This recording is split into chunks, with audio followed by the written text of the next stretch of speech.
Hey folks, sorry about video being late this week. Things are just a little crazy right now. We got two questions I'm going to answer. First, how do I break a tracer in? And I'll take it a couple steps further. I'll show you what I like to do to a poly to get it broken also. And then second, how do I tie the knot on my get down rope? And the caveat of why maybe it's not the best knot to use. Not the best knot. Anyways. First thing to do, get a tracer broke in, sit down, take it out of itself. When you first get a tracer, they come with quite a bit of wax on them.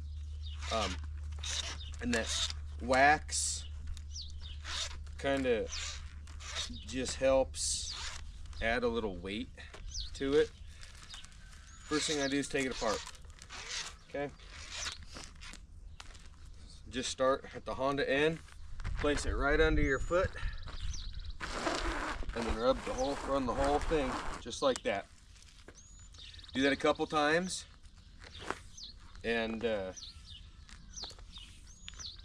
that'll knock a lot of the wax off it. It'll really help.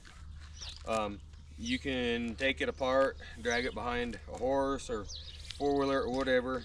Just knock enough of that wax off until it starts to feel not gummy and stuff like that.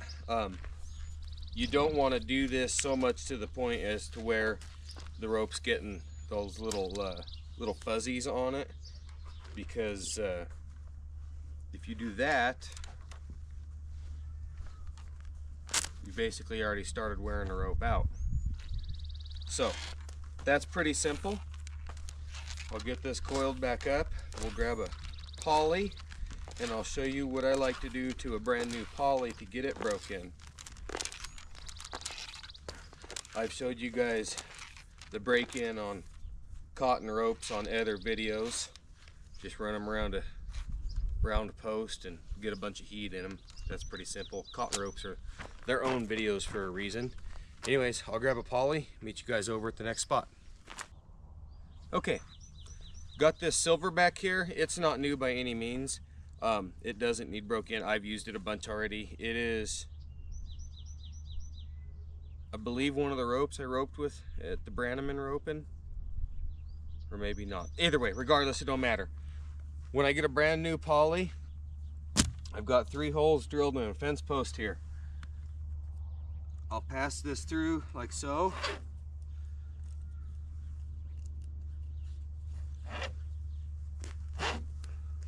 Okay, just like that.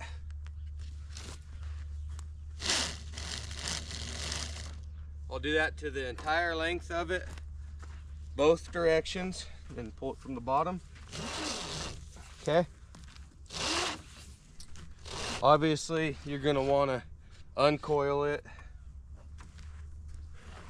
and do the whole thing both directions a couple times.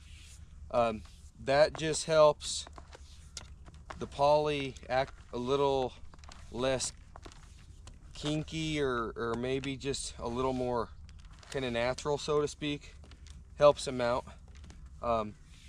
You can throw your poly rope in the freezer before you do that, and that'll kind of help it. Polys do want to get stiffer as the weather gets warmer and colder. They want to get softer. That's just a good way to kind of just get the new off them, so to speak. You can do that with a cotton rope. You can break anything in by running it across your saddle horn. I don't have a horse saddled at the moment, so these are some ways I break ropes in from a foot. Excuse me. Cottons, like I said, check out my videos specifically on cottons because they are their own animal.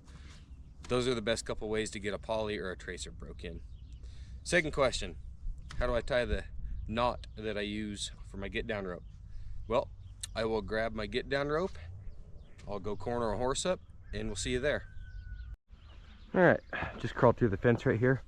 Hello, Henry. Do you care to be on today's video? Okay, perfect. So, take my get down, throw it around his neck there. Okay, I'll reach, have my short tail in my left hand, long tail in the right hand. I'll kind of reach to where they're like so, I'll give it 2 wraps, which gives me 2 pieces on the front, 3 on the back. Stick my tail through. Now I will wrap it around the part of that original loops where there is 3 strands, so to speak, twice. So I have, it's wrapped around 3 strands, and inside of that loop is 3 strands, okay? I then start at the tightest spot and pull them tight selectively. Okay, I don't know what that knot's called. I taught myself to tie it. I'll show you guys again on a fence post that's not moving. Thank you for your cooperation, Henry. Okay, we'll just go right here. Horse's neck, go around, short tail and left hand. I hope I'm getting this good for you guys.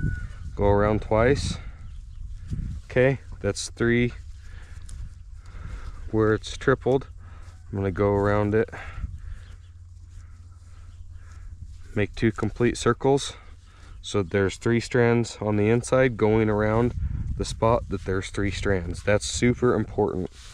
Okay, I have never had that come tight around a horse's neck when it is tied correctly. However, if you do tie it incorrectly, whether you accidentally bring this around this side, try to make sure, I gotta look down enough for you guys to see this, like that, okay, that's gonna do all sorts of weird stuff. It's not gonna be right. It can choke the hell out of your horse and kill it. Another way to mess this up is only to make 1 loop like so, like that. That's very, very falsely reassuring. I tied it like this for a lot of years thinking it was good. Never had any problems with it until one day I did, and I damn near choked a horse to death with it. Since I started tying 2 wraps, I'll get a little more tail here. Tying 2 wraps and then 2 wraps like so. Okay, I have not had any problems with that. I don't know how everybody else ties their get downs. I never paid much attention to it. Get yourself a knot book, learn to tie some knots that will not come tight. Whatever knot you want to use works. Anyways guys, it's kind of a short, simple video today. I hope that answered your questions. Feel free to ask any other questions. I do got to put some back shoes on Rush here before long, and shoes on Miss Hot Lips. I got about less than a week to do those, so I'll see you guys on some live streams here towards the end of the week probably. Appreciate you guys watching. We'll see you on the next one.